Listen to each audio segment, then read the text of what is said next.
Good morning. അപ്പോൾ നമ്മുടെ ഇന്നത്തെ റെസിപ്പി എന്ന് പറയുന്നത് അപ്പത്തിൻ്റെയും ബ്രെഡിൻ്റെയും ചപ്പാത്തിയുടെയും ഇടിയപ്പത്തിൻ്റെയും ഒക്കെ സൈഡ് ഡിഷായിട്ട് കഴിക്കാൻ പറ്റുന്ന ഒരു ഈസി ക്യാരറ്റ് ഉരുളക്കിഴങ്ങ് കറിയാണ്. അപ്പോൾ ബാച്ചിലേഴ്സിനും വീട്ടമ്മമാർക്കും ജോലിക്ക് പോകുന്ന ആളുകൾക്കും എല്ലാവർക്കും വളരെ എളുപ്പത്തിൽ തയ്യാറാക്കാൻ പറ്റിയ ഈസി പ്രഷർ കുക്കർ പൊട്ടറ്റോ കറിയാണ് കേട്ടോ. അപ്പോൾ എങ്ങനെയാണ് നമ്മുടെ ഈസി പ്രഷർ കുക്കർ പൊട്ടറ്റോ കറി തയ്യാറാക്കുന്നത് നമുക്ക് നോക്കാം. നമുക്ക് നമ്മുടെ ഇൻഗ്രീഡിയൻസ് നോക്കാം. ഞാനിപ്പോൾ ഒരു ഉരുളക്കിഴങ്ങും ഒരു ക്യാരറ്റും ഒരു ചെറിയ സവോള എടുത്തിട്ടുണ്ട്. അതിലേക്ക് എരിവിനായിട്ട് 2 പച്ചമുളക് എടുത്തിട്ടുണ്ട്. ആദ്യം നമുക്ക് ഉരുളക്കിഴങ്ങും ക്യാരറ്റും സവോളയും ഒന്ന് കട്ട് ചെയ്തെടുക്കാം. അതിനുശേഷം ബാക്കിയുള്ള കാര്യങ്ങൾ നോക്കാം. ഇപ്പോൾ നമ്മൾ നമ്മുടെ ക്യാരറ്റും ഉരുളക്കിഴങ്ങും സവോളയും കട്ട് ചെയ്തെടുത്തിട്ടുണ്ട്. ഇത് നമുക്ക് കുക്കറിലേക്ക് മാറ്റാം. കുറച്ച് വലിയ പീസുകളായിട്ട് കട്ട് ചെയ്തെടുത്തു കേട്ടോ. എന്താണെന്ന് വെച്ചാൽ കുക്കർ നമ്മൾ 2 വിസിൽ വരുന്നതാണ് വേവിക്കാൻ പോകുന്നത്. ഇനി ഇതിലേക്ക് 1/2 ടീസ്പൂൺ മഞ്ഞൾപ്പൊടി, ഈ വെജിറ്റബിൾസിന് ആവശ്യമായ ഉപ്പ്, വെജിറ്റബിൾസിൻ്റെ മുകളിൽ നിൽക്കുന്ന അളവിൽ വെള്ളം, ഇത്രയും ചേർത്ത് 2 വിസിൽ വരുന്നത് വരെ വേവിച്ചെടുക്കാം.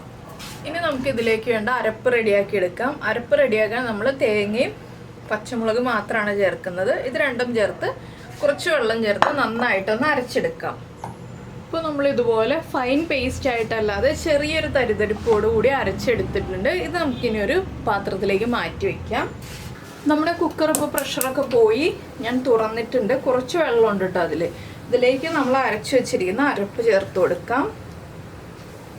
അരപ്പ് ചേർത്ത് നന്നായിട്ടൊന്ന് ഇളക്കണം. പിന്നീട് വെള്ളം ചേർക്കണം എന്നുണ്ടെങ്കിൽ ചൂടുവെള്ളം മാത്രം ചേർക്കുക. ഇനി നന്നായിട്ടൊന്ന് ഇളക്കിയിട്ട് ഈ ഉരുളക്കിഴങ്ങൊക്കെ ഒന്ന് ചെറുതായിട്ട് ഉടച്ചു കൊടുക്കുക. ചെറുതായിട്ട് ഉടയ്ക്കാൻ പാടുള്ളൂ, നന്നായിട്ട് ഉടയരുത്. ഇനി ഇതൊന്ന് ചെറുതായിട്ട് തിളച്ചു വരണം. ഒരുപാട് തിളയ്ക്കണ്ട, ചെറുതായിട്ടൊന്ന് തിളച്ചു വരണം. ചെറിയ ഫ്ലെയിമിൽ വെക്കുക. ഒന്ന് ചെറുതായിട്ട് തിളച്ച് വന്നു കഴിഞ്ഞിട്ട് നമുക്ക് ഇതിലേക്ക് വറവ് ചേർത്ത് കൊടുക്കാം. ഇപ്പോൾ നമ്മുടെ കറി ചൂടായി നന്നായിട്ട് ആവി വരുന്നുണ്ട്. ബബിൾസ് വരരുത്. ആവി നന്നായിട്ട് വരുമ്പോൾ തന്നെ നമുക്ക് ഈ ഒരു കറി മാറ്റി വെച്ചിട്ട് വറവിടാനുള്ള പാൻ വെച്ച് കൊടുക്കാം. പാൻ നന്നായിട്ടൊന്ന് ചൂടായി വരട്ടെ.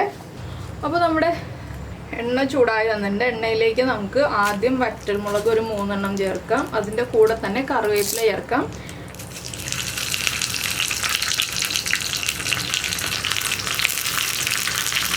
കറിവേപ്പില ഒന്ന് മൊരിഞ്ഞ് വരുമ്പോൾ നമുക്കത് കറിയിലേക്ക് ചേർത്ത് കൊടുക്കാം.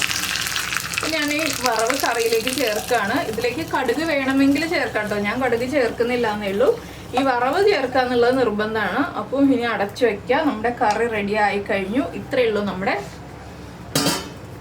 ക്യാരറ്റ് ഉരുളക്കിഴങ്ങ് കറിയുടെ പരിപാടി. വളരെ സിമ്പിളായിട്ട് കഴിഞ്ഞു. ഇനി ഇത് അടച്ചു വെച്ചിട്ട് ചൂട് കംപ്ലീറ്റ് മാറി കഴിയുമ്പോൾ നമുക്ക് ചപ്പാത്തിയുടെ കൂടെ അപ്പത്തിൻ്റെ കൂടെയൊക്കെ ചേർത്ത് കഴിക്കാം. അപ്പോൾ നിങ്ങൾക്ക് ഈ ഒരു സിമ്പിൾ റെസിപ്പി ഇഷ്ടമായിട്ടുണ്ടാവുമെന്ന് വിചാരിക്കുന്നു. ഇഷ്ടമായിട്ടുണ്ടെങ്കിൽ ഒന്ന് ലൈക്ക് ചെയ്യാനും അതുപോലെ തന്നെ ഷെയർ ചെയ്യാനും ഒന്നും മറന്നുപോയില്ലല്ലോ. പിന്നെ നമ്മുടെ വീഡിയോ പ്രസൻറ്റ് ചെയ്ത രീതിയൊക്കെ ഇഷ്ടമായി എന്നുണ്ടെങ്കിൽ ഒന്ന് സബ്സ്ക്രൈബ് ചെയ്ത് സപ്പോർട്ട് ചെയ്യണം. അപ്പോൾ നമുക്ക് നമ്മുടെ അടുത്ത റെസിപ്പിയുമായിട്ട് അടുത്ത ദിവസം വീണ്ടും കാണാം.